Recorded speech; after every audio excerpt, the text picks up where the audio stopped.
What is up, guys? Welcome back to the Epic Dad Legacy Podcast. This is your host, Drew here, the founder of the Epic Dad Company. Hey, it has been a while since we released a last episode, so I am super pumped to be coming at you guys with our guest here today. But before we hop into it, I wanted to give a couple of quick updates on the podcast and the business. So, like I said, it's been a while. There's a couple of reasons for that. I feel like we are launching a version two, not only of our podcast, but also really just of our business. We've, had our doors open for about 18 months and have been running the podcast for about 12 months and really have just been learning up to this point, right? We've been testing, we've been throwing things up against the wall, seeing what works, seeing what doesn't work, seeing what, dads are resonating with and what's valuable, what's not valuable. And we've gotten to a point now in the company where we feel like, hey, we know what we want to go to market with. We feel like how we can make an impact. And so, with the release of this episode, I really feel like this is kind of our flag in the ground of a version two go forward. This is how we're going to do business. And so, super pumped about it. We've been very, very busy as a company over the past 2 to 3 months. So we just to give you guys a little bit of a insider baseball, we just had the opportunity to pitch our company in a Shark Tank style presentation, um, where we were able to go and pitch for capital investment into the business.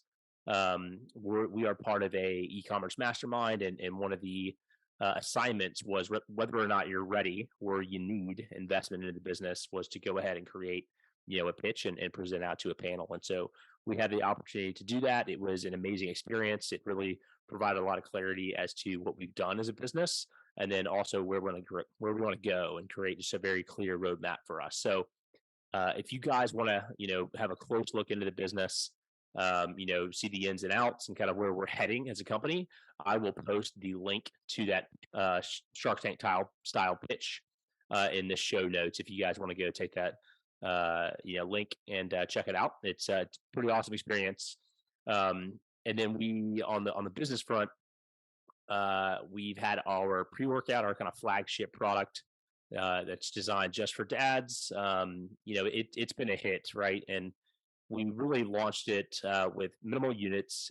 We just wanted to get feedback from the marketplace, and you guys have responded in a great way. And so I think we've got a winner for sure with our natural pre-workout.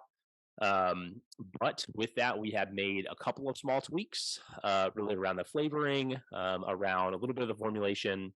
And so what we've done now is we have partnered with a new manufacturer, and we are going to market and trying to scale this company. So you guys will see some updates. It's around Thanksgiving, November right now, 23. And we're looking to hopefully have that on shelves sometime in January. You'll notice a lot of differences in the packaging and design, and we're really just trying to get on point with our branding, like I said, and kind of have a V2 of the business. So super pumped about that. You guys will continue to see some updates there, and super excited to bring that to you guys, along with a lot of business updates coming in 23. So with that and kind of the version two of the podcast, I am super pumped. We have a lot of new guests lined up. We'll continue to have kind of an interview style podcast. If you guys have any recommendations on who we think we should bring on, who you think would be valuable for me to have a discussion with, feel free to shoot me an email at support@theepicdad.com or drop us a DM in our Instagram. That's where we're most active. We're gonna, I will respond and comment to every single message we get. but with that, we have got an amazing guest on today. I am super pumped for you guys to listen to this episode. So we got on Joel Staley. Joel is an online coach. He was a pro physique athlete. He's the author to The Dad's Guide to Building a Great Physique. And Joel, super interesting guy. He helps busy parents turn their bodies into fat burning machines by using his Shred Fat Fast program. And Joel has helped thousands of dads have completely ridiculous transformations. The before and after photos that Joel is putting out on his Instagram are just incredible. He focuses on using fasting as a fat loss tool, but more importantly, Joel is an amazing dad that brings the discipline from fitness into his role as a father of 3 young girls. So fasting, right? Fasting is something that I've always been interested in, but I've never studied. I don't know the ins and out of it. And there's so much misinformation out there around fasting that I am super interested to jump into this episode and learn more from Joel. Hopefully, what we're gonna be able to do is dispel some of the myths on fasting, separate fact from fiction, and really learn how to jumpstart our results. And I'll tell you what, after this conversation with Joel, I committed to do a 24-hour fast, which honestly wasn't that tough. I think, if I try to just skip breakfast or lunch or something, usually by around lunchtime, I'm ready to chew my arm off and have a spoonful of peanut butter. But was able to commit and follow through and do 24 hours. And like I said, you guys are going to take a lot away from this episode from Joel. You guys should definitely go check them out. Um, just an awesome kind of episode where we really dive in and just understand, what is fasting, what are the results some of the guys are getting from it, and really the science behind fasting too. So if you guys are looking to jumpstart your physique results, you guys are definitely going to want to give us a listen. So without further ado, let's hop into the episode. Are you ready to become the dad you are meant to be? Good, because this is the Epic Dad Legacy Podcast, where imperfect action is better than perfect ideas, promises kept are more important than promises made, and nothing happens unless you make it happen. My name is Drew, father of three, the founder of the Epic Dad Company. My mission is to help dads up their game and become the husbands, fathers, and men they're called to be. Thanks for listening. Now let's start the episode. Joel, what is up, brother? Big Drew, thanks for having me. Dude, absolutely, man. Absolutely. I am super pumped to have you on. I want to jump into your background and all that stuff, and we'll give like the bio and talk about all that. But the reason, well, not the reason, but one of the reasons I wanted to have you on was to talk about fasting. So like, what the heck am I doing wrong? Because I see you have guys go through your program, and it seems like they get tremendous results in like 60 days, 90 days, and they're like totally transforming their bodies. And I'm sitting over here like counting macros, making sure I'm getting all my steps, and all this stuff. And I'm like, dude, I'm seeing results, but you're like supercharging it. So tell me about fasting. Yeah, man. So I was in the same loop you're currently in right now for a long time, where I just had the same 20 pounds to lose. Like I look good. I look like I lifted, but yeah, always for guys, it's that little pudge on the belly. Yeah, man. I'm like skinny fat, Yeah. So I signed up for my first physique competition back around 2016, I believe it was. And I paid $250 for a one-page meal plan that was like, all right, for breakfast, you get a cup of oats, cup of egg whites, couple eggs. Then 3 hours later, you get an apple. And 3 hours later, you get chicken breast and broccoli and rice. Then like nuts, a couple hours after that, then like steak, sweet potato, and green beans, and then another protein shake. So I did it for 12 weeks as I didn't want to step on stage and be embarrassed, and I was committed to it to the point my wife, my girlfriend back then, was offering me like a kernel of popcorn, and it wasn't on my meal plan, so it was like not going to happen. And I did lose the 20 pounds. I got in great shape, but then the day after my competition, or actually the night of, it was like, okay, I haven't had tacos in 12 weeks. I haven't had margaritas, nachos. I haven't had burgers, pizza. Yeah, you So now it was binge like, it all back. dude, 12 weeks worth of making up for lost time. What took me 90 days of very stringent dieting and exercise, I blew within, 2 weeks. I looked like crap. And it sucked because it was in June. So I had just posted all these pictures on my social media looking ripped and up on stage. And then 10 days later, I'm getting invited to pool parties, and I didn't even want to go because I could hear the chatter in my mind, like, what happened to Joel, man? I thought he was ripped. That was like last week.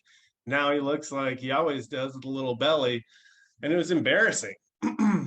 So that happened for the next few years, the same cycle. I'd do a hardcore cut, I'd get motivated, go do my show, and then it would all collapse on itself.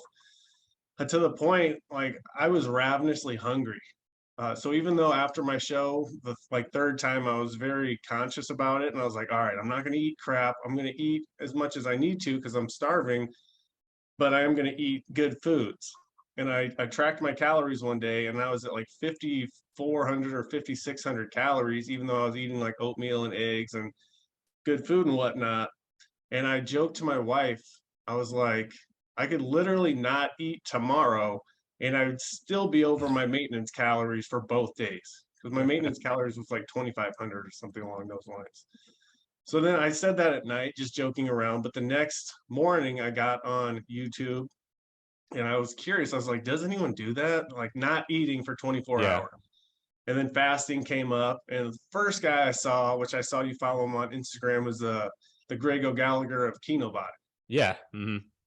So I was like, okay, so he's preaching don't eat till noon and stop eating at 8 o'clock. And that was instrumental in getting my calories down. But it was almost like I was just prolonging the same problem because come noon I was starving and I was starving all the way till I went Yeah, to you bed just eat a again. ton during Yeah, that 8 hours. That's intermittent fasting, right? What intermittent that's called? fasting. Okay. Yeah, and it was actually looking back tougher because starting at like 9:30 or 10 a.m., I was at the office just staring at the clock, like, is it noon yet? Can I eat Yeah, yet? dude. I've been in the same thing, man. I try that occasionally, and then yeah, by about like 10 o'clock, I'm like, dude, I'm gonna freaking eat my arm off. I'm so hungry. So yeah, right there with you, bro. Dude, spot on. So that was my entry into fasting. And then after that, I was like, oh, some people are doing 24-hour fast. Let's give that a shot. So I remember I did my first 24-hour fast, and that wasn't as bad as I thought it would be. Uh, Partially because the first time you do anything, you're excited about it. It's new, it's novel, so you're like extra motivated. But then I started seeing people were fasting for 48 hours, 72 hours, and I'm not sure if you've heard of the snake diet, Hmm. but I have a Facebook group on Facebook called Dads Who Lift. It's kind of blown up. It's got like 50,000 guys in there now. But one guy a few years ago posted his transformation. He said he did the snake diet. I'm like, what the hell is the snake diet? And essentially, it's doing 48 and 72-hour fast, like back to back to back to back until the fat's gone. And of course, being a fitness coach at the time and competitor, I was like, oh, this is the stupidest thing, man. Don't they know you need to have protein constantly or you're going to wither away? And don't Yeah. they know their metabolism is going to go into starvation mode? All these BS marketing tactics that wear you down and become factual, quote unquote, over the years. But the guy's transformation was mind blowing. It's like all the ones I have now that you were mentioning earlier. And so I just went hardcore down the rabbit hole of prolonged fasting and decided to give it a shot myself for a month. And man, not only did my hunger go away into the second day, that's what they don't tell you about the intermittent fasting, is the first 16 to 24 hours is the toughest by far. Your body's fighting you. But if you can go to bed that night and wake up the next morning at that 36-hour mark, Hmm. you're in ketosis already. You've burned through all your carbs. So hunger pangs are out the window, inflammation's down. You're already down like 5 or 6 pounds of water weight. So you're feeling good, super mental clarity. And as soon as I hit that 36-hour mark, I was like, okay, there's something to this because I feel great. All the hunger I've been battling for years now at this point was out the window. I felt like I didn't have any hunger at all. And then after doing it and doing it and doing it and seeing that I wasn't losing muscle, as a matter of fact, I was retaining muscle much better than I did when I was trying to get 250 grams of protein and eat every few hours. Uh, I just I made it my mission to spread the word as much as I possibly could. Dude, well, you're like I said, if you guys haven't seen Joel, you guys need to go on his Instagram and just check out some of the transformations. It's mind boggling. And I follow and have gotten to know Larry from the Dad Edge podcast and Alliance a little bit, and saw he was going through kind of his transformation, for a show. And I was like, dude, Larry's getting pretty ripped, man. Like, I don't know what he's doing. But then, and I didn't connect the dots until much later, and then found you, and I was like, oh shit, okay, that's what he's doing. Yeah, But Larry reached out to me because he was 12 weeks out and he had already been counting calories and macros through a separate coach for about 4 weeks. And he hadn't lost a single pound. And he was starting to shit his pants a little bit. So I'd been in his mastermind. I was in his business mastermind as well. And finally, he scheduled a call with me and was like, dude, I'm scared shitless. I'm going to hop up on the stage and embarrass my kid and embarrass myself. And I was like, all right, let's man. go. If Yeah. you're ready to try something different, man, we can definitely get you there. And his results were, yeah, astounding. Well, you got to explain this to me, like the science behind it, right? So and maybe I'm like the one that's getting tricked by these marketing tactics, right? And I'm kind of, somewhat newer to. I've always been in shape, right? I was a collegiate athlete. I was in the Army. Like staying in shape was like very important to me. But with that, I probably ate like shit, right? Just because I was young, I was fit. It didn't really matter like what I ate. I was going to be in shape. And then now that I've gotten a little bit older, and that's kind of our target demographic, right? It's guys that are in their mid 30s that like all of a sudden, oh shit, man, I can't just like, eat anything I want to now. I'm going to start to notice. And so this is kind of new to me, but over the past year, maybe 2 years, I've gotten pretty dialed in on like what I think is correct of like, hey, I need to track my macros. I know what those are. I know what my protein intake needs to be. I know what my workouts need to be. But, to the point though, I see like slow results, right? And it's like, all right, cool, man. I lost like 1 pound this month. It's like, what the shit, whereas opposed to like maybe when I was in my early 20s, I'd see like much faster results. So like that's question is like what's the science behind the fasting? And then the big question I have is around muscle mass. And so I think that's probably a big misnomer you can, get off the table for me. But I'm under the impression that, hey, I need to, be hitting my 190, 5 grams of protein to, that's my lean body mass that I need to hit every day to make sure I'm not losing muscle. So walk me through kind of the approach to that. Well, let's start with the muscle mass because that was my biggest concern as well. I was a physique competitor, and the Yeah. last thing I would rather have muscles and a little bit of fat on my belly than be walking around looking like, I don't Yeah, know, like you're a like gamer or a something. twink or something. So yeah. What happens is, let me ask you this, Drew. If you were to keep your diet the exact same right now, lift the same amount of times and energy each week, but you were to start doing a massive amount of steroids, do you feel like you would see results quicker? I mean, I want to say yeah. Because I'm getting injected with stuff that's going to increase my testosterone, and put on muscle mass. So I would say yeah. Yeah, so like if you start doing TRT or even like some hardcore steroids, but your calories didn't change, your training didn't really change. What changed was your hormones. And that's what all these calorie in, calorie out people never talk about. They talk about calories in, but they don't talk about the if you do that long enough, your hormones start to suffer. Whereas with the fasting, the beautiful part of it, besides making the calorie deficit like extreme compared to if you're just cutting by 500 calories a day or Yeah. whatever, now you're cutting by like 2,500, 3,000. The hormonal benefits, your naturally produced human growth hormone gets jacked up through the roof, like up to 2,000%, which makes it super ideal for retaining or building muscle.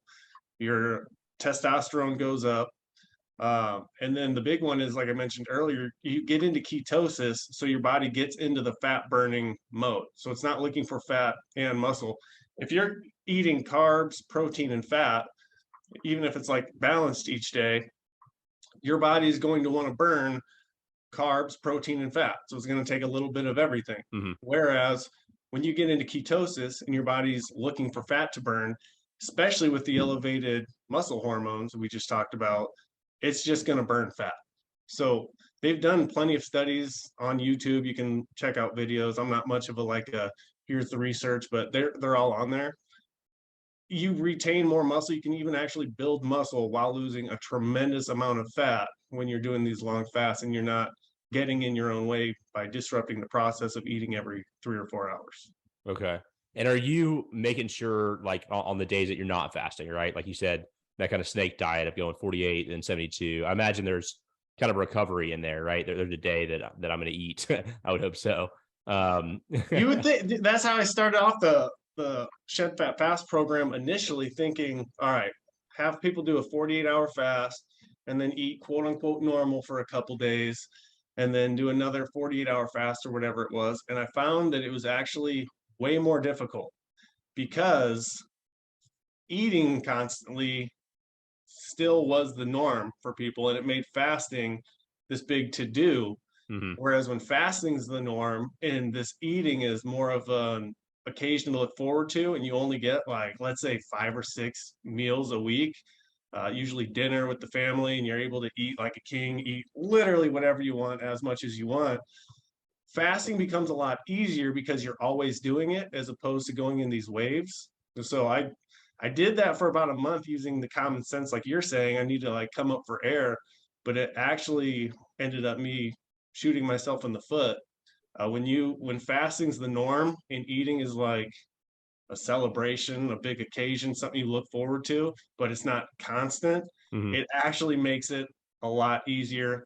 After the first week, we always call the first week hell week because I don't know how old you are, Drew, but if you've been eating the same way for 30 or 40 years, then and you switch it like a 180, of course it's going to be tough initially, but it's insane how the first week after that it is like second nature. Like all I ever hear is, man, why haven't I been doing this the whole Mm. time? My food tastes better, the scale's going the way I want, my energy's up in the gym, my energy's up to play with the kids at the end of the day, and I'm not cutting my day into 5 or 6 segments where I have to prep food, cook Hmm. food, clean up food, eat food, go to the store, go find something. Productivity wise, I mean, you're a gangster because you got nothing to do besides work away and do what you want to do. You're not worried about eating constantly. Okay. Okay. And those those meals then that you're looking forward to, you said you can eat whatever you want. So and again, this is probably something that I'm coming to it from just bad information, right? But I would think that, hey, I need to have some type of protein intake, right? And a target there to kind of close the gap, right, for those days that I'm not 100%. eating. Yeah. So Yeah. so how closely are you tracking the food that you do eat when you have those meals? I don't track whatsoever. I'm naturally a carnivore type of person. I don't even consider a meal if it doesn't have any protein in it. Dude, amen to that, brother. Right. Like my wife, we got into a fight the other day. It was our daughter's, not a fight, but it was our daughter's birthday. So her family was coming over and they were ordering pizza. And she had me order a cheese pizza. I'm like, let me just get you the cheese bread. She's like, no, we want cheese pizza. I'm like, it doesn't even make sense to me. But so naturally, what's another great thing about fasting is I don't really have a name for it, but I guess I'd call it like the carb loop, where where I was shooting myself in the foot previously, where I was constantly eating, is I'd wake up at like 5 a.m. before I'd go work out, and I'd eat like 2 cups of oats and then some eggs. And then what happens is your blood sugar spikes, and then 2 or 3 hours later it starts coming back down, and you get that empty pit in your stomach where you're like, I'm hungry again. How am I Yeah. hungry already? And you're not craving protein at that point. You're not craving fats. You're craving more carbs. Hmm. So what's nice about the fasting, even a 24, but especially like a 48, you don't really want to break your 48-hour fast with a pizza or a stack of pancakes. You're naturally craving a cut of meat, steak, bacon, eggs, something that's actually going to satiate you and Yeah, I something mean that's going to fuel nutrient you. dense. Mm. Yeah. And like we've all had a steak a few hours after maybe getting like, let's say, China buffet for lunch, and you're just kind of chewing it and you can take it or leave it. Man, a steak at the end of a 48 or 72-hour fast, uh, it's beautiful. It's better than sex. I'm being serious. It's like, man, I've been waiting for this for 2 days. It's juicy. It's hitting the spot. I don't feel like crap after I eat it. And so it really gets you out of an unhealthy cycle of feeling like you always need to eat and you're always craving carbs. Again, it takes 4 or 5 days, we call it a week, to get acclimated to that. But once you're in it, you start realizing you can't go anywhere without seeing people just constantly eating all the time. Yeah, that's what I was gonna bring up next too, right? Is like I find myself, even though I try to like keep a somewhat close eye on my, my nutrition and my diet, like I find myself eating just because, like, it's just I'm bored, or I just like, all of a sudden like crave something and I'll eat it, right? And it's like almost like mindless, snacking, right? And even though I'm trying to like keep an eye on the nutrition side, it still tends to happen, right? I'll just be like, all right, I'm just gonna go get a spoonful of peanut butter or something like that, right? Or whatever. And even though it's healthy, like what are those little perfect bars? Like I'm addicted to those, and I'll just be like, all right, well, it's not quite lunchtime, but I feel like I'm hungry, so I'm just gonna eat one. It doesn't fill you up either. It just No. delays the inevitable. You're kicking the can down the road if you're still hungry, but you get that oral fixation of chewing something for a few minutes, and then your mind tells yourself you're good for a little bit. But yeah, man, it's honestly like a form of slavery if you're constantly needing to eat and always thinking about your next meal. And dude, it's torture. I was there for years and it sucks. Yeah. Like, talk me through about what is your fitness regimen look like while you're fasting, and like, do you need to take that into consideration that hey, I may need to drink more water or something like that, or I may need to, maybe not train at such a high intensity. Like, is there anything that you're bringing to the gym while you're fasting that's different than you would be normally? So I still go, I say for your first week to week and a half, go about 80% intensity because, again, your body's not used to it. We're always told carbs are our quote unquote preferred fuel because they burn that first. I've always wondered because I know alcohol gets burned even before carbs, yet I wouldn't say that's my body's preferred. I think it's just trying to get it the hell out of Yeah. here. Um, but no, first 10 days while you're getting used to fasting, go 85%. You don't need to be doing like 1 rep maxes and stuff like that or going till failure on every set. After that, you can, but when your body is used to looking for carbs, you will get maybe a little bit more lethargic during like leg days, especially if you're at the tail end of a long fast. Even to this day, like last week, I had leg day on day 3 of a 72-hour fast, and it still kicks your ass a little bit. You need to take longer rest times and whatnot. But no, man, I do push pull legs 6 days a week typically. Sometimes I'll sneak in 7 because it's where I get my sanity. I lift till failure on everything, get stronger. And that does go something I forgot to mention earlier when we were talking about retaining or building muscle. You definitely want to be doing some sort of resistance training, not just like be a cardio queen and trying to burn as much weight as you possibly can. You want to send that signal to your muscles of like, hey, I know I'm losing weight quick, Yeah. but since I'm still lifting these weights, that should be the obvious indicator to keep the muscle, lose the fat. Yeah. Okay. Okay. So in a fast, make sure for sure you're doing heavy resistance stuff. Just because, and that's what I found too, right? Like I said, I've kind of gone down the rabbit hole a little bit, and I'm definitely not the expert, but and I think what I had thought before was, hey, I just need to do cardio, right? It was like, hey, I got 10 pounds to lose, I'm just gonna run. And what I found was when I got out of the gym and running consistently, like, yeah, I would lose some weight, but like immediately muscle mass was starting to come off too, right? And so I think there has to be that balance there. And hey, if you're burning fat, you've got to retain the muscle somehow. Yeah, I ran a marathon a few years ago, and it was tough. I mean, I was sore. My ligaments, my joints, parts of my legs I didn't even know like were sore for days. I was walking down the stairs backwards. And looking back, if you Google it, it says the average person burns about 100 calories a mile. So I burned 2,600 calories for that marathon. I could easily burn that just by doing a 24-hour fast. So if you're trying to use running or jogging or cardio to lose fat and your diet's not aligned with it, then Mm. I won't say it won't work, but it's definitely not the most practical or Yeah, it's not the logical most way to do it. efficient way to do it. That's for Yeah, sure. like today, I'm just editing YouTube videos, reaching out to clients, following up on emails, watching some conspiracy videos on YouTube to pass the time. And like, I'm not running a marathon, and yet I'm still going to burn 2,500 calories today, and I get Yeah, to be productive in my business and with my family. yeah. What conspiracy videos you watching? Oh man, I'm all over the place right now. It's a good time. I feel like this pandemic, we'll call it, really ripped a band-aid, and if you pull some threads, you start seeing like, oh man, this isn't the first crazy thing that's ever happened, or maybe what we're being told is not 100% factual, I'll say. Yeah, dude. It's the past 2 years it's been quite a ride. That's for sure, man. And there's I don't know, I dive down into the weeds sometimes too, and it's hard not to believe some stuff that's going on, when you just look at, what are the incentives financially, right? Especially from like big pharma, and government colluding together and all this stuff. Like, how many kids do you have? You said you had a daughter. 3 daughters. Yep. You got 3 daughters, really? Dude, Yep. girl dad life all the way, Yeah. man.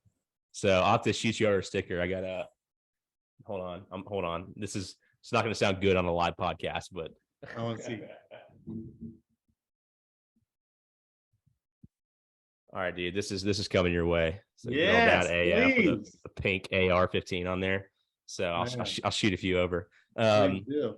But yeah, man, I mean, you just look at the financial incentives, like think about them just putting the COVID jab onto, you know, the American Pediatric Association, all this stuff, and like you look at the royalties that go back to, you know, people at the top and stuff. It's just crazy, man. We're living through crazy times. Well, man, the more and more I think about it too, I don't want to get to the point where everything's a conspiracy, which I will say I'm slowly getting there. But fasting, you just mentioned big pharma, you just mentioned government incentives. I can't think of another reason why the food pyramid's ass backwards and we're told to eat every 2 hours. Besides, people are getting fat, people are getting Mhm. sick, they're having all these heart issues. And where's that lead up to? Big pharma. Uh, when fasting, I mean, it's written about over 70 times in the Bible. It's not like I'm making this thing up. Yeah. I feel like if even 10% of the population started fasting like we're talking about, just fast food industries, medicine, supplements, a lot of these industries that get their wealth on people thinking they need to constantly be consuming would just collapse overnight. So I'm starting to think that when fasting started getting a reputation a few years ago, they, quote unquote, whoever, I don't know, Yeah. Whoever they is. whoever they is, uh, threw a wrench in it by coining intermittent fasting, which intermittent fasting is skipping breakfast, but you're still constantly eating after that. You're still always Yeah. thinking about food. Um, I think fasting really is the easiest, most logical, simplest way to go about getting a lean, ripped physique, just like we had for hundreds of thousands of years before the last millennia or so. Yeah. And it's funny too. Like you look at, you know, what society says like health should be, right? And it's eating at the fast food restaurant and eating, you know, at least three humongous meals a day. You know, at least all these negative impacts. But like what you found and in your program that you have guys go through, it's like this doesn't cost you anything. Like I'm not asking you to buy like, you know, this new thing that's gonna, you know, cost you like, you know, $500 a month to take this supplement to do whatever. It's simple, right? It's almost like reduction, you know? Yeah, and fasting's free. I say that all the time. What we do charge for is accountability, Yeah. support, community, tracking, advice. We've worked with over 1,200 clients at this point. So you're much more, and I mean, I give out all the information free on YouTube. I have punch cards that you can do for fasting. I've only had one guy do the punch card and he ended up signing up anyway, even though like thousands of people have downloaded it. And that is because in the coaching space, there's a saying, no transaction, no transformation. If you don't have any skin in the Yep. game, I mean, I could easily say, I mean, I heard this guy on a podcast. I'm going to do it. I'm going to do a 48-hour fast. And then 16 hours in, my wife says she wants to go get tacos and I'm not out anything. I'm hungry. I might as well go do it. Whereas if you've just invested in yourself and you're part of a team, they're all working towards a common goal together. You know, you're a military guy. You're just much more inclined to follow through. I know you don't want to be out in the rain at 4 a.m. doing burpees or whatnot with the guys in your squadron or whatever it is, but if you know that you're going to get your ass chewed or called out if you're not there, it makes it a non-negotiable and you do it. So that's more of Yeah. what we specialize in. Yeah, I think that's so important too, man, is the accountability factor. You know, it is tremendously difficult to try to get results and do something, you know, hard that's gonna be meaningful, like on your own. And some guys can do it, right? You know, and I can do it at times, but more often than not, like I need to be accountable to somebody or something. Because at the end of the day, I can make a bad decision. If nobody knows about it but me, like I'll justify that. I'll live with it. Start negotiating with myself, you know. But if I have those guys that are looking to me to make the right decision, and if I don't, they're going to hold me accountable to it. I'm much more likely to follow through. Dude, it's even more than that because society's so ass backwards where it's not even like you're doing it by yourself. Everyone in your circle will actively try to Oh convince yeah, you especially that with the fasting thing. I'm sure. fasting, Yeah, I'm yeah. sure. Oh, it's dangerous. You're gonna starve yourself. That can't be healthy for you. You know, meanwhile, they're 100 pounds overweight. They're wearing their mask by themselves in the car on the way to go get their third boost. They're trying to give you advice. So it's not even like you're just trying to climb it by yourself. You have like your friends, your family, your coworkers, all like rubbing it in your face of you must be crazy. again, that's why getting on a team of like people that are like, dude, you're not crazy. Look at us. We were where you were 90 days ago. Now look at me. Yeah. It makes all the difference in the world. So tell me like how you said you did some competitions and things in the physical space, but like how did you get your start in this? Like were you always interested in fitness? I know you were a Navy guy, so kind of taught me through early life and how you made a transition here. So this is the epic dad. My dad took me to the gym for the first time. We always watched. I watched Rocky 2 yesterday. Funny enough, it was on TV. Yeah. But we'd always watch the Rocky marathons, and I'd be doing push-ups on the floor. I was all hyped up. I wanted to be like those guys. So I would always do like push-ups and ask my mom if dinner was healthy, no matter what it was. She'd always say yeah. But my dad finally took me to the gym, and I saw all these attractive girls in their yoga pants and like these big muscular guys pumping iron. I'm like 13 or 14. I'm like, man, this is where I This want is to be. it. Like, does mom know dad's here with all these, spandex butts around and whatnot? So I got addicted real quick. And then I started putting on just a little bit of muscle, like a 13 or 14-year-old gets a little peak in their bicep and they're all pumped. And I think one girl at school called me skinny one time or called me scrawny, I think is what it was. And that like set a fire because I kind of had a crush on the girl and she called me scrawny. So from then on, it was just like eat, Yeah, I'm go to gonna the gym show with you. that. Yeah. And then once I started seeing results, it was like, oh, cool. It's been actually huge for my life because fitness is always like all right, I'm going to put time and energy into this for so long. And then you start seeing results start to compound, and you're like, oh, wow, I guess if I focus on a goal and work really hard at it and try to get better at it, results come and they're feasible. I can touch them. I wonder if I Mhm. could do that with a business, or I wonder if I could do that Yeah. with a promotion or whatnot. So yeah, it's been even when life's been like, I don't know, tougher through, you go in ebbs and flows. Fitness has always been that one thing of getting staying on track. Yeah, and it's like you said, it's directly applicable to the rest of your life, right? And the discipline you build through fitness. And yeah, we're the Epic Dad company, we're a supplement company, and our focus is really like to help dads be the best they can be. And like the first way that we can think how is through fitness, right? Because it's the easiest. It's like let's tackle this. It's directly within your control. Let you prove to yourself that you can set a goal, you can be disciplined with it, get results, because that's just going to cascade through every part of your life. And this may sound shallow too, but and I think about this all the time is if I'd be this diligent, and honestly, man, I'll tell you, Drew, my diet is not great. Just this last weekend, like I said, it was our daughter's fourth birthday. We had my in-laws Thanksgiving, so it was like Friday night, Saturday, Sunday. It was all crap. But now jumping into a 72-hour fast and I can work and it all levels out is beautiful. But I do feel for the guys who have never been in really good shape because once you are, you don't want to lose it because you know what it feels like. I was in Nashville a couple weeks ago and going into bars with my buddy. I don't feel like I don't belong here.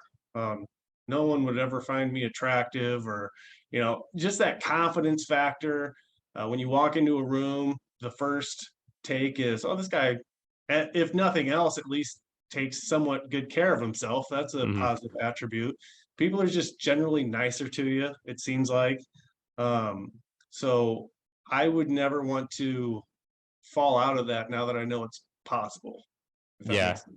yeah, for sure, man. And I, I'm right there with you. I think I'm in, like I said, I'm in decent shape. I had to take care of myself, but I think I can dial it in much deeper on the nutrition side and like actually get like the results that I've wanted for a while. So like I had a six pack when I was in the army, and then after the army, I've never had a six pack again. And then, like I said, I started tracking macros and stuff. And I went down to do about a 2 month kind of cut, and just got fed up with it, man. Like I was super diligent with it. I was getting about like a 400 calorie deficit every day, like getting my steps in. And then, like I said, I stepped on the scale and it's like, all right, cool. I lost like 1 pound in the past like 3 weeks. Like, fuck, man. Like, and then you start to like get frustrated with it. So, dude, I might give fashion a shot, man. Like it's incredible just seeing the results that you have, the transformations you guys have, one of the science behind it. And then, seeing Larry, right, over a 12-week period, just like totally transform his body for that show is just incredible. You literally got to do nothing, man. I mean, you can just be sitting on the couch watching Netflix, which I wouldn't recommend. Being productive is a great way to not be thinking about like what's in the pantry right now. But it is a nice thought of like, instead of having to go to the gym, instead of having to dedicate 3 hours on Sunday to meal prep, instead of getting out in the 30 degrees and go running in 5 miles just to move the needle, in your head, you're like, I just got to not fuck this up. I just got to not do anything and keep this fast going, and I'm good. So instead of adding stuff, you're actually taking stuff away, which gives you more time, more energy. It's funny, I always joke about like the second or third day of a fast for me. Man, I'm like the best husband and dad in the world because I am just naturally productive. I'm emptying the dishwasher, cleaning up the kitchen. I'm getting on the floor and playing with my girls. When otherwise, maybe if I had just eaten, I just want to relax and sit on the couch and scroll on my phone like some couch zombie dad, which I don't think anyone should strive to be. So besides just the fat loss benefits, the mental clarity, it really does make you a more intentional husband and father, and I would assume coworker or business runner, because you are just not even cognitively trying to, but you're just staying busy to detour that quote unquote hunger from popping its ugly head. Yeah, and you mentioned it too, but I was going to bring it up. It's kind of the next thing to talk about. But like, obviously, it takes a pretty good amount of discipline, right? To say, hey, I'm hungry, especially that first day. I can imagine, right? Like, I'm hungry, I want a snack, but I'm not going to get one. And kind of push through. And I would imagine that translates to other parts of your life, just what we were talking about with fitness. So I'd love to know, since you started doing this, you got 3 girls, like what have you seen? Like what has gotten better as you as a dad, as a result of doing this? Yeah, me and my family go on walks. I get on the ground, play Legos with my girl, or if my now 4-year-old's wild. She wants me to drag her on a blanket around the house. Well, she sings like Magic Carpet Ride and a lot of these like really energy consuming activities. Like she doesn't want to just like play a board game. She wants to run around because she's all hopped up on whatever they're feeding her at daycare, corn syrup and who knows what. But just knowing that, mom's not going to do it. She's had a tough day, and I don't know, more of the dad's role, it seems like, that I can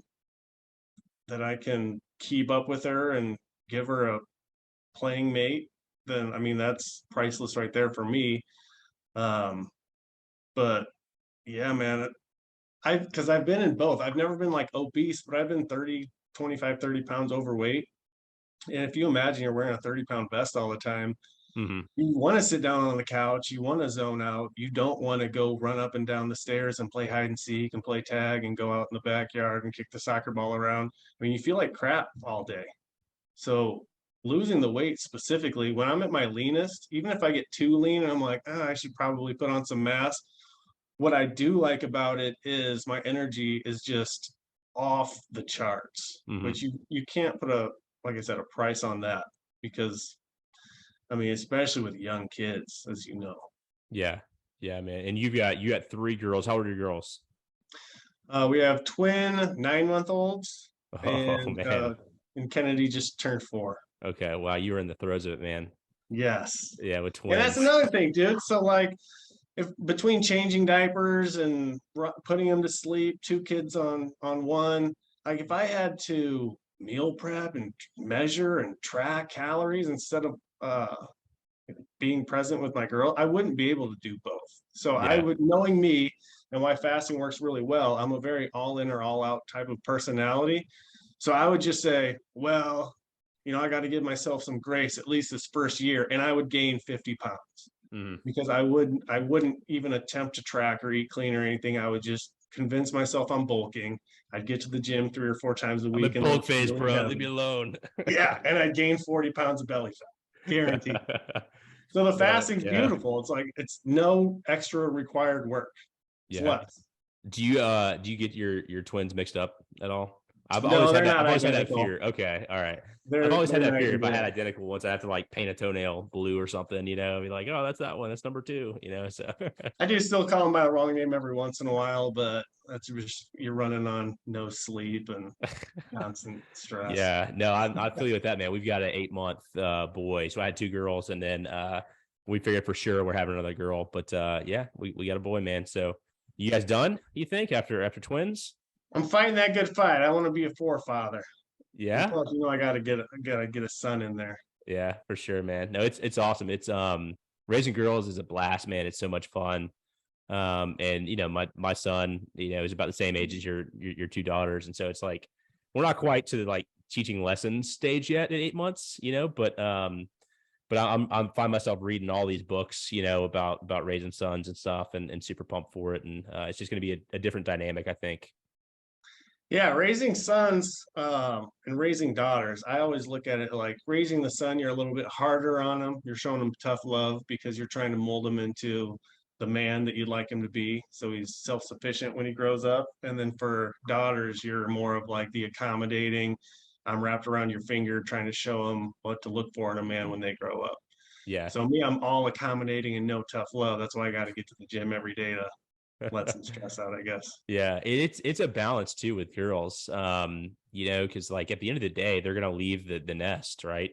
Whether that's they're 18 or they go off to college or whatever. And so you want to prepare them for that day. But at the same time, you still want them to know that like dad is there if you need me, right? Yeah. And so it's a tough balance because you want to teach them like to make the tough decisions, to have consequences, to be prepared to be out there on their own and be strong enough to be on their own. But still, there's that little piece of you that's like, but I want you to like, come back on the weekends and hang out with dad. For sure. Yeah, it is tough, especially because our 4-year-old will throw temper tantrums and there's always one baby sleeping. So we have to walk the thin line of like, all right, you can't have ice cream for breakfast, but I also can't have you wake Riley up. So how can I navigate your emotional 4-year-old girl emotions in a way that's a win-win for both of us here? Yeah, man. There's a lot of estrogen flying around at both our houses. That there is. That there is. So tell me about your program a little bit more, man. So what's it called again? It's I have it written down here somewhere. Shred Fat Fast program, Yep, right? shed fat Okay. fast. It's just 90 days. It's a lot of fasting, but what you get is, of course, myself. I do multiple group calls each week, your own accountability coach that's texting you or calling you throughout the week and setting up an ongoing plan. So let's say you're leaving Atlanta and going to Chicago for a couple days. I don't know why you would. I was just in Chicago. I was like, oh, get me out of here. So sorry, any listeners in Chicago, but say you are, you can schedule a call with your accountability coach. Say, hey, I'm having meeting with a client on Friday morning, and then I have to have this application Friday night. They'll just come up with a game plan for you. So it's always on the fly. It's always 100% customized. We have a mindset coach because this is all mindset. It's Mm-hmm. literally too easy. The only thing that can stop you is if that inner bitch voice is like, oh, you've already fasted for 24 hours. You don't need to go 48. Just have like a small meal, and that's still really good. So that little voice, we have a mindset coach that helps prepare you for that. And a sharpened mindset is going to be productive in all areas of your life. So that's important. I've more recently brought on a faith coach. We call it the faith refeed because it's something that's been more and more important to me over the years. So it's just an added value. The community, it's just a Facebook group, but like I said, we do the group calls. Facebook group's huge because if you have a random question, like you asked about water earlier, you could easily just post up, hey, how much water should I be drinking? Yeah. Which your coach would have already gone over that. But if you forgot, they'd say, uh, Joel recommends a gallon a day, blah, blah, blah. So the community really helps, especially if you're a competitive guy like myself and you say you're going to do a 48 and then you notice all these guys are doing a 72 and you're like, all Yeah. right, I'm in. That's really, besides weekly tracking, we're of course making sure you're losing the fat, your muscles being retained, you're getting your workouts in, figuring out if there's any issues and fixing those. So ongoing for 90 days. And we do give lifetime access to everything but the accountability coach. So Mm-hmm. I say it's 90 days. and you will lose, 30 to 60 pounds of fat in 90 days. But you do have access to everything besides the one-on-one accountability coach for life. Yeah, that's what I was asking is once you guys roll off 90 days, like to most of them just say like, hey, this is kind of my lifestyle now, right? I've seen such great Oh results yeah. on this, like I don't want to go back. Yeah. All the time, man. And it's mind blowing because especially when I was getting this going, I was like, all right, this is working really well for me, but you never really know what risk you're taking on when you're telling a large group of people, all right, we're going to start fasting all the time now. And for the first year, I was like, is somebody going to drive their car off a cliff? Right. I know. I would think there's like Like, some type of like liability or something. Like, yeah, because or someone going to have some terrible reaction and like body just shuts down. And no, nothing. Like I'm knocking on wood right now. But again, over 1,200 clients, we haven't had anything like that. And we've worked yeah. with some unhealthy people. So it really does show the numbers are indicating that this is what works really well for people. Okay. Well, I would definitely recommend if you guys are interested, you go check out Joel.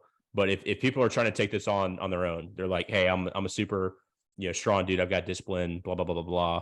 I think I can do this. Like what are some of the main principles, right? Like what would you recommend to somebody? And then I gotta know too, like what counts as a fast, right? Like, yes, you're gonna have water, obviously. But is there anything else like salts, electrolytes, like whatever that you're taking throughout the day to keep you going? Yeah, water, black coffee, uh, electrolytes. I still take pre-workout. It's 0 calories or maybe like 5 calories. I don't even know. Which one are you using?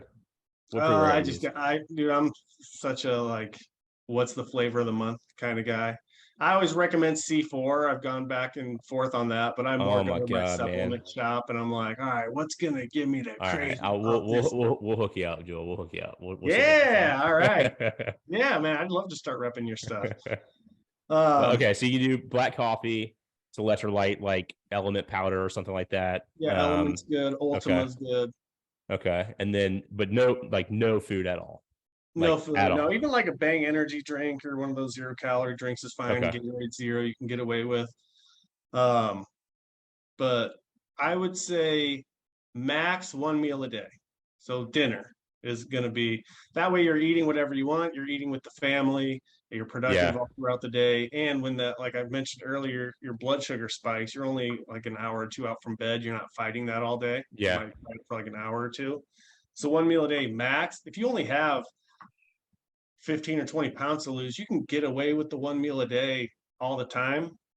The problem again is that that's just going to be because of the calorie deficit. You're not getting those hormonal benefits like you do with the 48s and 72s. mm, So the more weight you have to lose, the more fasting you're going to be doing. But and that's not to say if you do have an obligation, like this last weekend, I ate way more than one time a day. I ate constantly Friday, Saturday, Sunday, knowing that A, I'm already pretty lean, and B, I was going to jump into a 72 into Thanksgiving here. But I would say so one meal a day, make that the norm. And then if you could throw a 48 or two on top of that, then you're going to be cooking with gas. okay, okay. Yeah, that's good, man. And then to get started, I've heard you recommend to people 36 hours is like kind of the key, right? Because once you hit 24, then you go to bed, you wake up the next morning and you feel like gold, even though you Yeah. might be struggling at the end of 24. Yeah. So if someone signs up on like a Tuesday and we're not going to start until the following Monday, though, I'll typically say, all right, just eat one meal a day, dinner for the Mm, next 5 or 6 days. And what that does, and again, why we don't have like a few days of eating breakfast, lunch, dinner, is because if you're used to eating breakfast, lunch, dinner and then every you just day, and then you stop. do Yeah. yeah, then you do a 48-hour fast. You'll notice you're hungry at breakfast time, you're hungry at lunchtime, then you're hungry at dinner time. You go to sleep, you're hungry at breakfast time, you're hungry at lunchtime, then you finally get to eat. So it was like these 5 mind fucks that you had to go through because that's what you're used to. When you get used to eating one meal a day, you're really just skipping one meal. Yeah. So instead of eating Sunday night, Monday night, Tuesday night, you're eating Sunday night. You miss your one meal Tuesday, Monday night, or you eat Sunday night, skip your one meal Monday night, eat again Tuesday night. You feel like you missed one meal. Yeah. As opposed to shit, I just missed, at least three, right? Yeah. So that definitely helps. Make one Okay. meal a day the norm. And if you can squeeze in a longer fast, start with a 48, work your way up to a 72. I mean, that alone will get you there.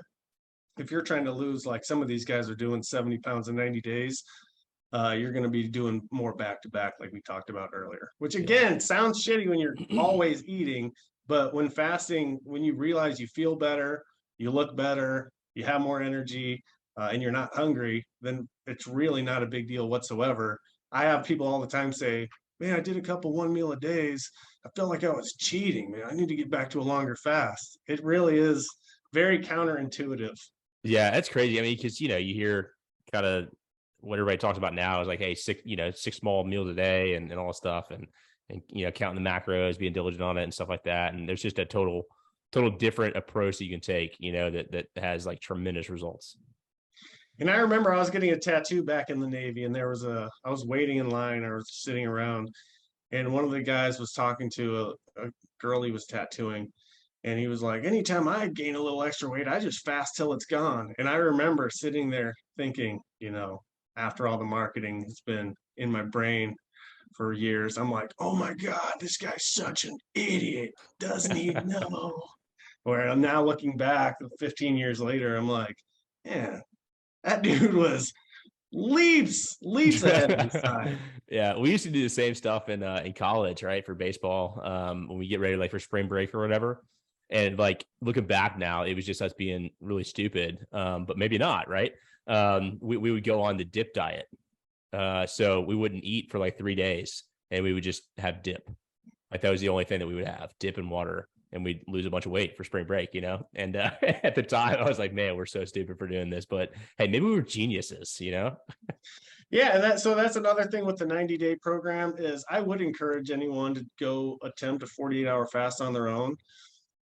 It will be the toughest fast you do. The first one, I always compare it to running. So if I were just to go out and run 10 miles right now, it would suck. But it does get easier and easier the more you do it. And fasting is way easier than running 10 miles any day of the week. But just like running 10 miles, if you do it one time, it's not going to be the thing that fixes this 20 or 30-year problem fat loss. It has to be something that you can consistently fall back on. So you don't just expect to do a 48-hour fast and problem solved. The goal is to figure out how you can work these long fasts in a sustainable way into your lifestyle, and know that you don't have to just eat 5 or 6 times a week for the rest of your life. That's an aggressive fat loss method. Maintenance is a quarter of that. I mean, you can easily get away with 16-8 or just one 48-hour fast a week and then eating, more throughout the other days. Maintenance is a breeze.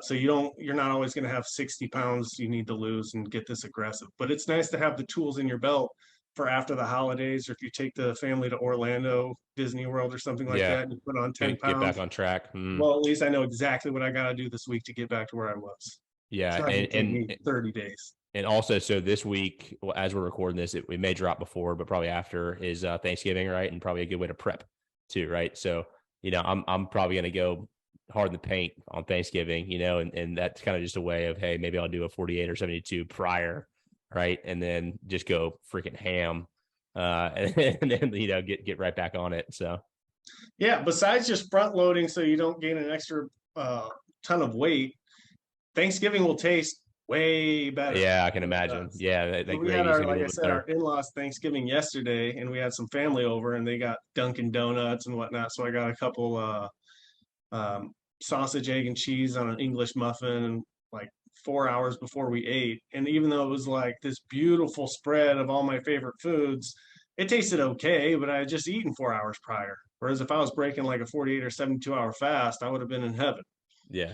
I even attribute that back to I don't know if you and your wife like were trying to have kids or they just came, but if you're trying to have kids and it's been a while, like sex, which is normally this like something guys are always trying to go for, if you're doing it multiple times a day and you feel like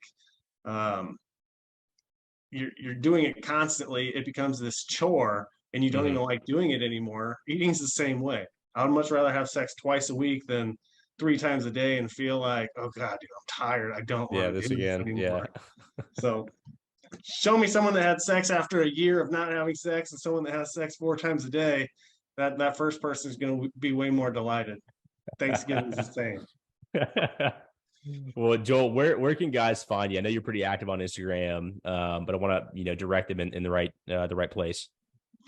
Yeah, I'd follow my YouTube channel. I'm trying to get up. I'm having guys that lost 40 pounds or 50 pounds in 90 days come on and share their exact strategy, exactly what they did, what they consumed, how long they fasted, their cadence, all that stuff. I'm trying to grow that channel again because above just making sales in my business, I do want to get the fasting antidote out there first Mm-hmm. and foremost. So I'm doing that on YouTube. And if you're interested in a call or a free guide or any of that stuff, I've been dropping those in the descriptions of those videos. Otherwise, Instagram, Facebook, I'm pretty easy to get a hold of.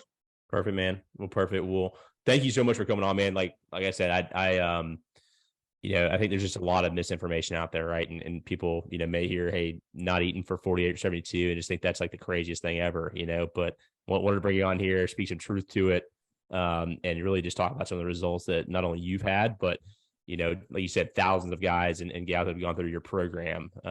So just really appreciative to have you on here, man. Man, thanks for having me, Drew. So absolutely, guys. Hey, we will see you guys on the next episode.